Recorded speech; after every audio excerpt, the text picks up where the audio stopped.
পাণ্ডবা নির্জলা একাদশী ব্রত মাহাত্ম্য কথা শ্রবণ ও পাঠ।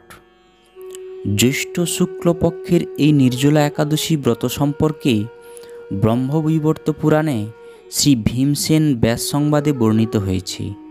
মহারাজ যুধিষ্ঠির বললেন, হে জনার্দন, আমি অপরা একাদশীর সমস্ত মাহাত্ম্য শ্রবণ করলাম।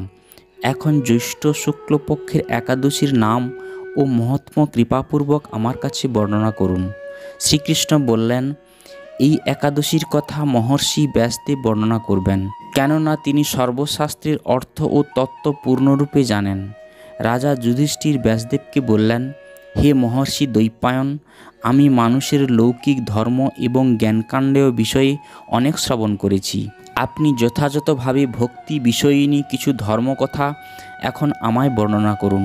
শ্রী ব্যাস বললেন, হে মহারাজ, তুমি যেসব ধর্মকথা শুনেছ, এই কলিযুগের মানুষের পক্ষে সে সমস্ত পালন করা অত্যন্ত কঠিন, যা সুখে সামান্য খরচে অল্প কষ্টে সম্পাদন করা যায়, অথচ মহাফল প্রদান করে এবং সমস্ত শাস্ত্রের সারস্বরূপ। সেই ধর্মই কলিযুগে মানুষের পক্ষে করা শ্রেয়। এই ধর্মকথাই এখন আপনার কাছে বলছি। উভয় পক্ষের একাদশী দিনে ভোজন না করে উপবাসব্রত করবে। দ্বাদশী দিনে স্নান করে শুচিশুদ্ধ হয়ে নিত্যকৃত্য সমাপন পর শ্রীকৃষ্ণের অর্চন করবে। এরপর ব্রাহ্মণদেরকে প্রসাদ ভোজন করাবে। অশৌচ আদিতেও এই ব্রত কখনো ত্যাগ করবে না। যে সকল ব্যক্তি স্বর্গে যেতে চায় তাদের সারা জীবন এই ব্রত পালন করা উচিত। পাপকর্মে রত ও ধর্মহীন ব্যক্তিরাও যদি এই একাদশী দিনে ভোজন না করে তবে তারা যমযাতনা থেকে রক্ষা পায়। শ্রী ব্যাসদেবের এসব কথা শুনে গদাধর ভীমসেন অস্বস্ত পাতার মতো কাঁপতে কাঁপতে বলতে লাগলেন, হে মহাবুদ্ধি পিতামহ, মাতা কুন্তী, দ্রৌপদী, ভ্রাতা যুধিষ্ঠির, অর্জুন, নকুল ও সহদেব এরা কেউই একাদশীর দিনে ভোজন করে না।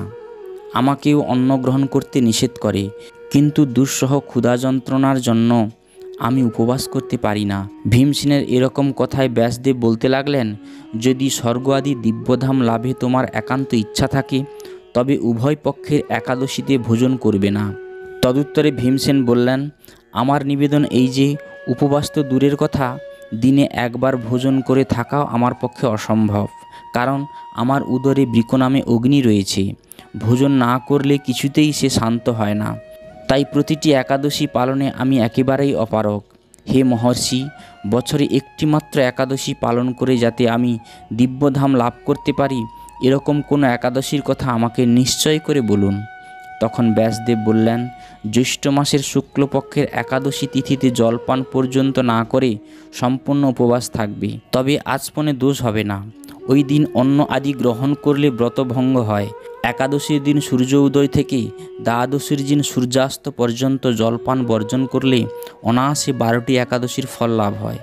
বছরের অন্যান্য একাদশী পালনে অজান্তে যদি কখনো ব্রতভঙ্গ হয়ে যায়, তাহলে এই একটি মাত্র একাদশী পালনে সেই সব দোষ দূর হয়।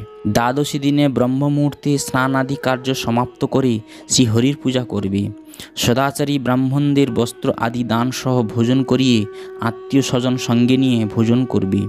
এইরূপ একাদশীর ব্রত পালনে যে প্রকার পুণ্য সঞ্চিত হয়, এখন তা শ্রবণ করো। সারা বছরের সমস্ত একাদশীর ফলই এই একটি মাত্র ব্রত উপবাসে লাভ করা যায়। শঙ্খ, চক্র, গদা, পদ্মধারী ভগবান শ্রীকৃষ্ণ আমাকে বলেছিলেন, বৈদিক ও লৌকিক সমস্ত ধর্ম পরিত্যাগ করে যারা একমাত্র আমার শরণাপন্ন হয়ে এই নির্জলা একাদশী ব্রত পালন করে তারা সর্বপাপ মুক্ত হয়। বিশেষত কলিযুগে ধনসম্পদ দানের মাধ্যমে, সদ্গতি বা স্মার্ত সংস্কারের মাধ্যমে যথার্থ কল্যাণ লাভ হয় না। কলিযুগে দ্রব্যশুদ্ধি নেই। কলিতে শাস্ত্রোক্ত সংস্কার বিশুদ্ধ হয় না। তাই বৈদিক ধর্ম কখনো সুসম্পন্ন হতে পারে না। হে ভীমসেন, তোমাকে বহু কথা বলার আর প্রয়োজন কি? তুমি উভয় পক্ষের একাদশীতে ভোজন করবে না। যদি তাতে অসমর্থ হও তবে জ্যৈষ্ঠ মাসের শুক্লপক্ষের একাদশীতে অবশ্যই নির্জলা উপবাস করবে। এই একাদশী ব্রত ধনধান্য ও পুণ্যদায়িনী। যমদূতগণ এই ব্রত পালনকারীকে মৃত্যুর পরও স্পর্শ করতে পারে না। পক্ষান্তরে বিষ্ণুদূতগণ তাকে বিষ্ণুলোকে নিয়ে যান। শ্রী ভীমসেন ওই দিন থেকে নির্জলা একাদশী ব্রত পালন করতে থাকায় এই একাদশী পাণ্ডবা নির্জলা বা ভীমসেনী একাদশী নামে প্রসিদ্ধ হয়েছে। এই নির্জলা একাদশীতে পবিত্র তীর্থে স্নান, দান, জপ, কীর্তন ইত্যাদি যা কিছু মানুষ করে তা অক্ষয় হয়ে যায়। যে ব্যক্তি ভক্তি সহকারে এই একাদশী মহাত্ম্য পাঠ বা শ্রবণ করে তিনি বৈকুণ্ঠধাম প্রাপ্ত হন।